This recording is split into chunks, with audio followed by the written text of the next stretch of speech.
ഈ ബസ്സിൽ മുടിയൊക്കെ പറത്തിയിരിക്കുന്നത് വലിയ സുഖമുള്ള ഏർപ്പാടൊന്നുമില്ല കേട്ടോ. മുടിയൊക്കെ വേറെ വല്ല വശത്തോട്ടൊക്കെ പറന്ന് മുടക്കായി ഒരു വല്ലാത്തൊരു ബുദ്ധിമുട്ടാണ്. നിങ്ങൾക്കിത് കാണുമ്പോൾ തന്നെ മനസ്സിലാക്കുന്നുണ്ടെന്ന് ഞാൻ വിചാരിക്കുന്നു. എനിക്ക് പറ്റിയതോ പറ്റി, നിങ്ങൾക്ക് ഇതേമാതിരി ഒരു അബദ്ധമൊന്നും പറ്റരുത്. ഇങ്ങനെയൊക്കെ പോകുന്ന സമയത്ത് മുടിയൊക്കെ നന്നായിട്ട് കെട്ടി വെച്ചിട്ട് പോകുന്നതാണ് നല്ലത്. പിന്നെ ഞാനൊന്നും നോക്കിയില്ല, നല്ല കുട്ടിയായി. ഞാൻ മുടിയെല്ലാം വാരി ബാക്കിലൊരു കെട്ടങ്ങ് കെട്ടി.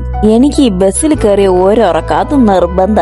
സോ ഞാൻ കുറച്ചു നേരം കിടന്ന് അങ്ങ് ഉറങ്ങി എഴുന്നേറ്റപ്പോഴത്തേക്കും നമ്മുടെ ഡെസ്റ്റിനേഷനിൽ നമ്മൾ എത്തി കേട്ടോ. പിന്നെ ഒരു ഓട്ടയൊക്കെ പിടിച്ച് ഞങ്ങൾ രണ്ടുപേരും ഒരു സ്ഥലത്തേക്ക് പോകുന്നു. ഞങ്ങളുടെ സന്തോഷം കണ്ട നിങ്ങൾക്ക് മനസ്സിലാവോ ഞങ്ങൾ എങ്ങോട്ടാ പോകുന്നതെന്ന്? അതെ, ഞങ്ങൾ ഫുഡ് കഴിക്കാൻ പാളയ സംസമ്മിൽ വന്നതാണ്. തിരിച്ച് വണ്ടി കയറിയപ്പോഴും എന്റെ കയ്യിലെ മന്തിയുടെ മണം ഉണ്ടായിരുന്നു കേട്ടോ. പിന്നെ തിരിച്ച് വീണ്ടും ബസ്സൊക്കെ പിടിച്ച് പുറത്തെ കാഴ്ചകളൊക്കെ നന്നായിട്ട് ആസ്വദിച്ച്, സത്യം പറഞ്ഞ ഇത്രയും എസ്തറ്റിക് വൈബുള്ള മറ്റൊരു ഡിസ്ട്രിക്റ്റ് വേറെ കാണൂല. തിരുവനന്തപുരം തന്നെയാണ് ബസ്. അങ്ങനെ തിരിച്ച് വീണ്ടും കാഞ്ഞിരംകുളത്തെത്തി.